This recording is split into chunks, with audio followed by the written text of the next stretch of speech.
Greetings, members one and all of the Salivation Nation. By now, we are probably numb about talks of sanctions against the Russian government, against Putin and the like. We've heard about one ban after another in terms of Russian companies and oligarchs and the like. But there is another and a new Russian ban that is coming that could have pretty significant implications on the metals market. So they say. Let's explore!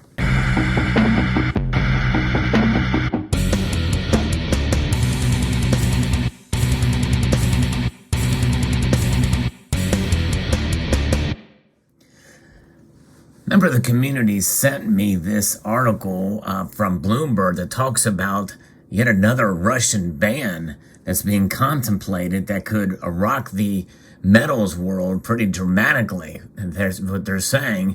Although it's interesting because later in the article, after reading it, they say in some aspects of it, it's not going to have that big of an impact. And I'm kind of approaching this from a very skeptical viewpoint because, it involves some of the more fundamental metals used in manufacturing and industry.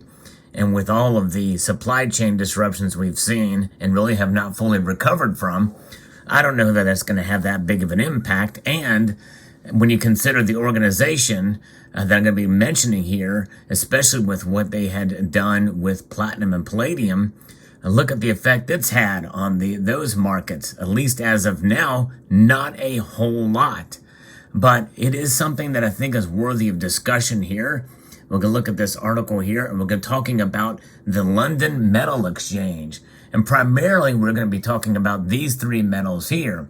That's copper, nickel, and aluminum. Yes, indeed. I didn't want to bring a piece of aluminum foil in here. I have an old foreign coin here that is made out of aluminum. This is from Costa Rica. Yes, indeed. Light as a feather. That's what aluminum is. And not a metal that you want to handle too much, by the way. So I'm kind of surprised they use it in our money because, there's reasons why they're taking aluminum out of your deodorant. It's not really a metal you want to be touching a whole lot. But nonetheless, let's get into this. A possible ban on Russian supplies by the London Metal Exchange would be a seismic event for the metals industry, cutting some of the world's biggest companies off from the main global marketplace. The exchange has yet to make a decision, but on Thursday they launched a formal 3-week discussion process on the possibility of banning Russian metal, potentially as soon as next month. In practice, a ban would simply mean that metals from Russia, which accounts for 9% of the global nickel production. And by the way, here's what nickel looks like. You can see what it looks like in its purest form with this particular piece here. This is a nickel bullion, which used to be quite readily available from major bullion dealers. Not so much these days can you find nickel bullion. As you know, nickel had a very huge run-up in price, so this is worth quite a bit of money now. I would suspect just for the metal value because it's come back some, but it's still a very, very tough metal to find in bullion form, at least that I've been able to ascertain. And you can see it compared to silver here, the difference. And then you've got 9% of the global nickel production, which is a pretty big chunk. That is a big chunk indeed. If that is going to be impacted, that's going to be fairly massive. 5% of aluminum, and you saw this aluminum piece that I just showed you here. You can see how it differs in appearance to these other metals. And then 4% of copper. And this is a nice chunky 2-ounce copper bar sent to me by SBS. Very, very cool. And you can see how different copper is than these other metals too. They all have their distinctive look in the pure forms that you see them in here. It could no longer be delivered into any warehouses around the world in the London Metals Exchange network. And that's the caveat here. It's their network that they would ban it from. They store metal used to deliver against futures contracts when they expire. And so that is another caveat there too, because that is kind of where some of the pricing is for some of these base metals. But the debate and potential fallout provide a stark case study of how deeply the LME is intertwined with all the corners of the physical metals industry. Despite being a private company owned by Hong Kong Exchanges and Clearing Limited, the exchange's decisions have far-reaching consequences for the way in which metal is priced and traded globally. To be clear, the vast majority of global metal is sold from producers to traders and consumers without ever seeing the inside of an LME warehouse. And so that is the physical free market. And big producers, including top Russian groups, United Company, Russell International, and MMC Norsk Nickel PJSC almost never sell their metal directly on the London Metals Exchange. So there is that, and I think that's actually good.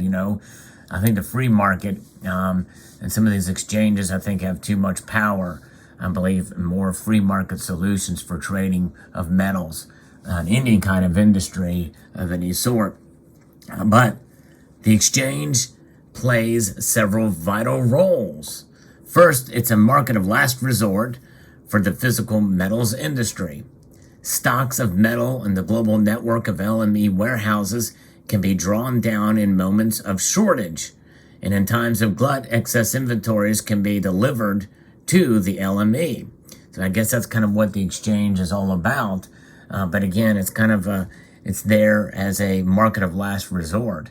And I guess that kind of stopgap, some people feel that some of these exchanges, like the London Bullion Market Association, for example, is a case where it's overly done, or they have too much control, too much power, and they're being utilized, kind of like our oil reserves here in the United States are being really abused right now. They're being implemented and utilized without an actual emergency in play, and that is kind of what has drawn down the prices for oil as of late, and it's been weaponized in a sense to a degree, but nonetheless. So in recent months, traders have been bracing for a glut, particularly in aluminum, amid concerns about a state of the global economy.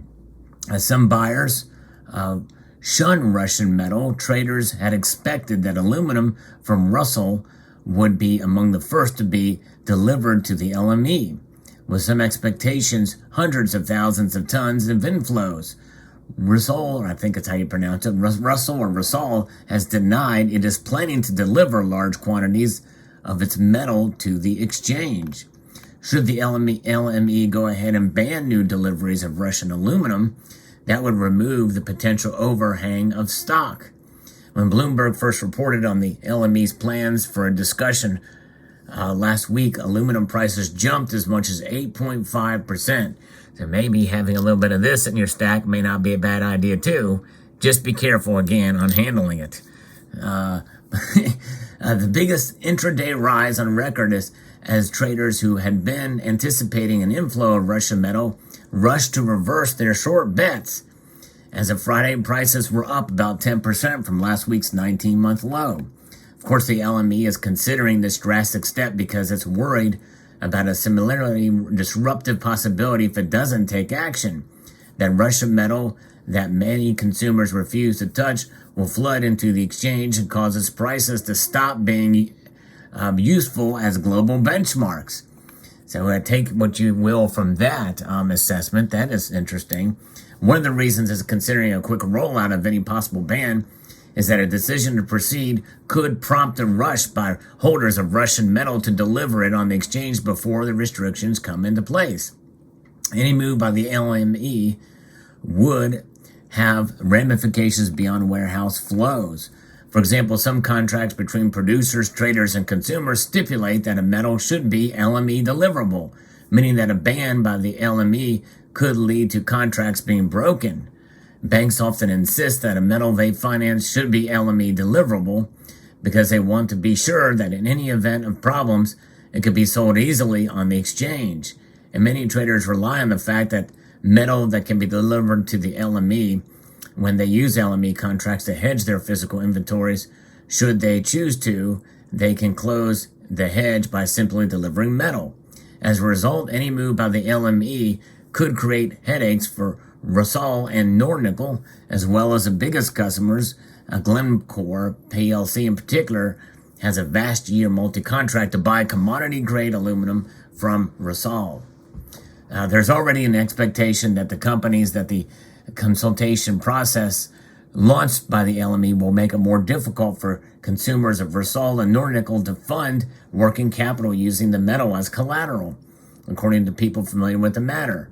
The simple fact of the discussion is likely to cause Nornickel sales to Europe to drop significantly, given that it creates uncertainty at a crucial time of the year for sales negotiations, one of the people said. That means that a ban by the LME could lead to the Russian companies being forced to accept lower prices. Nornickel already was weighing options to redirect some sales to the east if sanctions against Russia didn't allow it to maintain its current sales structure. CEO Vladimir Putin said in an interview with RBC TV in September, "At the end of the day, this won't change supply-demand balances, but it does mean we'll have metal looking for a home," said Colin Hamilton, Managing Director for Commodities Research at BMO Capital Markets. Someone somewhere will buy the metal at a discount. And that's just it. That is kind of where, it's kind of the flip side of kind of where things are. That, to me, suggests, if my reasoning is as such, that it looks like that the LME is propping up prices for these metals. Because if they're going to be forced to sell at a discount, then that means that they'll be accepting lower prices. These Russian companies will be accepting lower prices because of either the free market or because they are considered likely,